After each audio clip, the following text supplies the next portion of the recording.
live and in person, Attorney Rowena Guanzo.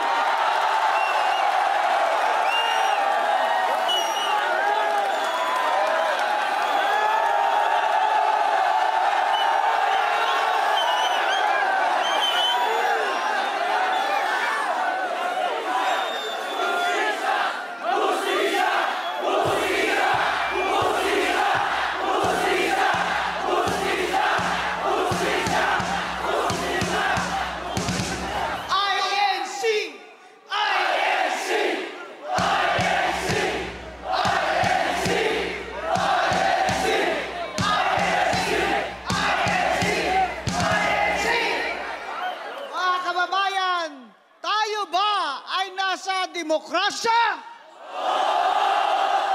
Nayo ba ay sa malayang bayan? Namili ba tayo noong nakaraang eleksyon?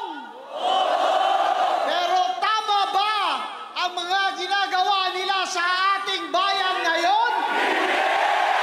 Hindi tama! Hindi tama! Hindi tama! Hindi tama! Hindi tama! Hindi tama!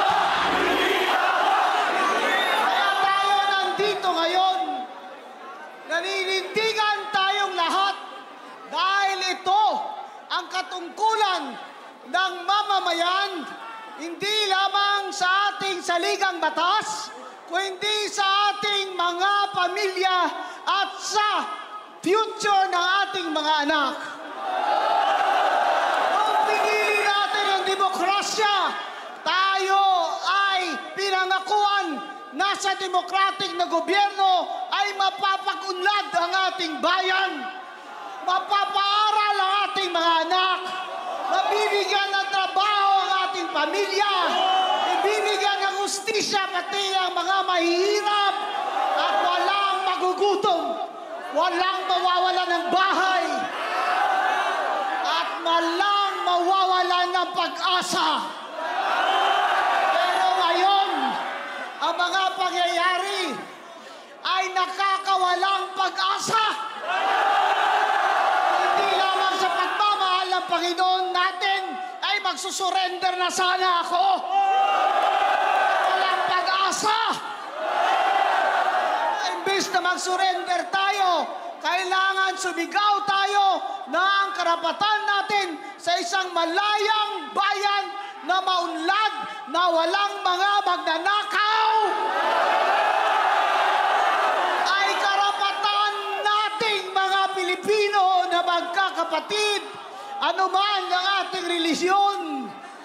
Ang kinabukasan ng ating mga anak ang mahalaga sa atin. Tingnan nyo ang ibang bansa.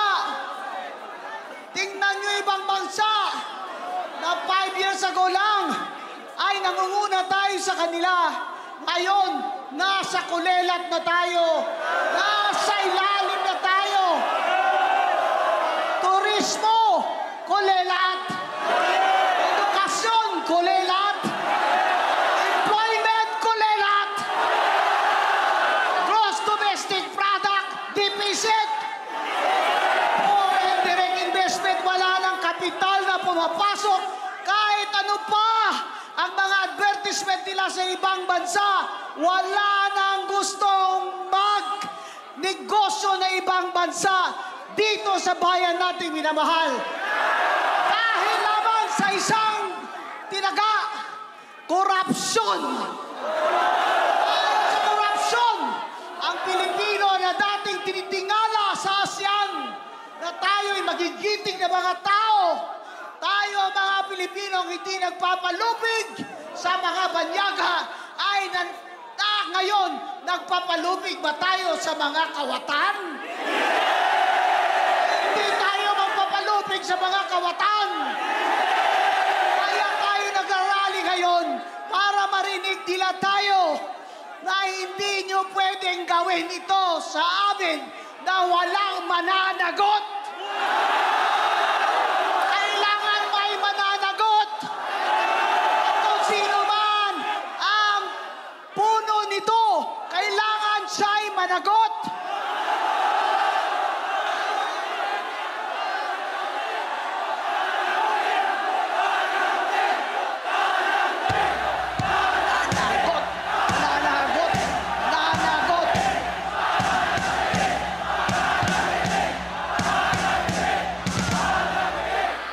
Matagal na ako dito sa buhay na ito. Matagal na rin ako sa politika. So tiyan pa lang ako ng nanay ko. Nag-komisyoner na ako sa Comelec. Ngayon lang ako nakakita ng gobyerno at Congress na puro magnanakaw.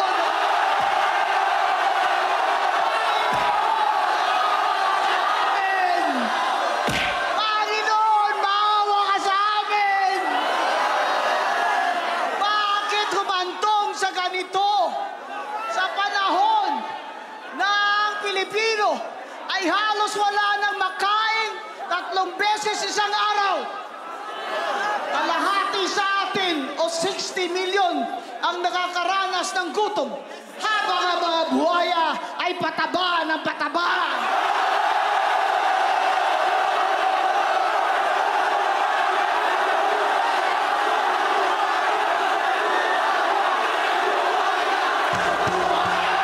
Buhaya!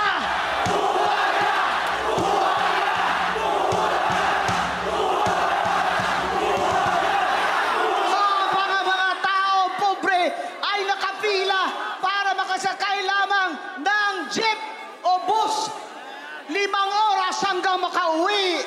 Ang mga buhaya ay nakahelikopter.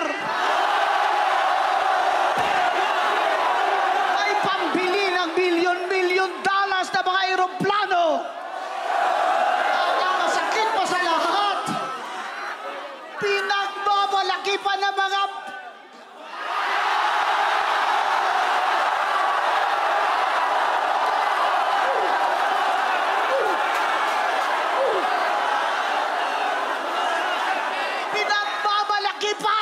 anak nila.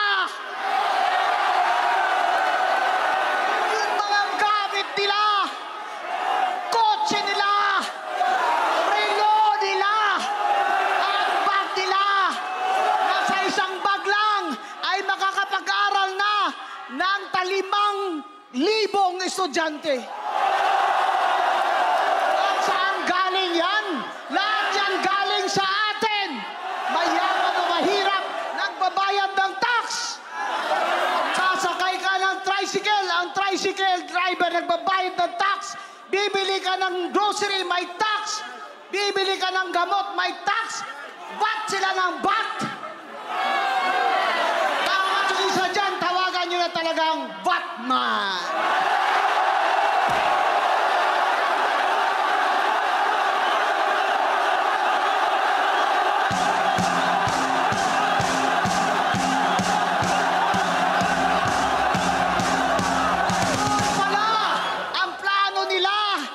Sila'y nanalo at naupo, ang plano pala nila sa loob ng 3 taon ay lilimasin nila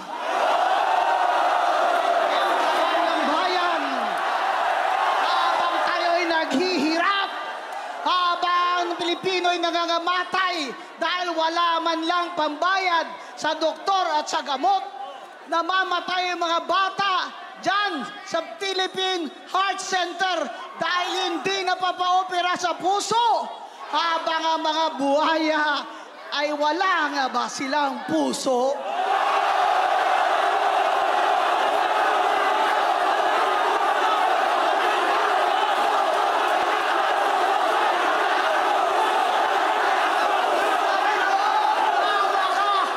Saklolohan mo ang Pilipino.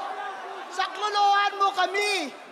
Dahil parang hindi na maaawat ito kung walang divine hand. Pray ako ng pray. At hindi naman dahil sa akin, pero dahil naman talaga sa Panginoon natin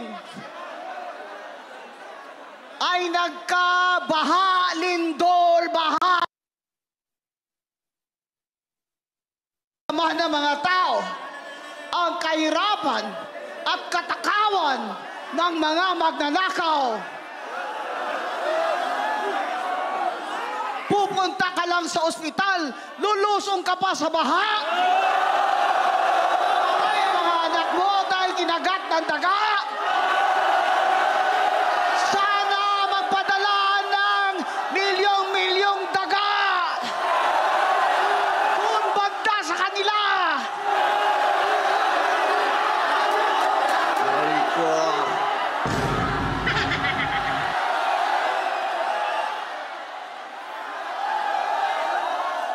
kailangan po ang taong bayan ay mag-ingay na.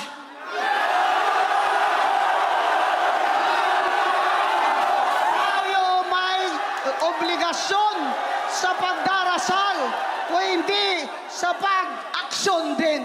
Maalala ninyo sa libro ni Joshua, 7 araw, inikot-ikutan ng mga tao ang Jericho. 6 araw. Ikot. Jericho. Sa ika-7 araw, sumigaw ang mga tao. Mga magnanakaw. And on that day, the walls of Jericho came crumbling down. The power of our God. That is the power of our God. And that is the power of the prayer of God's people. Panginoon ko, bigyan niyo kami ng sapat na lakas na ipatuloy itong aming mga hinanaing. At malipol na po sana ang kasamaan dito sa gobyerno sa Pilipinas. Sana po magising na rin ang aming mga kapatid. At sa 2028, ay huwag na iboto itong mga magnanakaw na ito. Mga kapatid, mga kababayan, alang-alang sa ating mga anak na 3 taon pa pag ganito at walang mananagot, ay walang pagbabagong mangyayari. Doon sa ibang bansa, sa Indonesia, na grabe number 1 sa korupsyon, nagtayo ng tunay na Independent Commission on Corruption na pinangunahan ng dati nilang Supreme Court Justice. At dahil nagreklamo na ang lahat ng mga inuutangan ng Indonesia, ay gumaling gumaling sila sa sakit na korupsyon. Kaya ngayon, ang Indonesia ay mataas na ang rating sa credit index. Ang Pilipinas, 2.7 trillion every year gustong utangin ng ating mga pinuno. Sa 2.7 trillion, ang 2.6 dyan ay para lamang sa pagsweldo ng kanilang pamahalaan. Habang ang budget natin na hawak ng ating mga congressman at speaker at mga senador, nagaling dapat ang calculation, komputasyon kung magkano ang mai-income ng Pilipinas galing sa ating taxes at sa ating GDP, ay lobo-lobo na ang budget. Paldo-paldo na.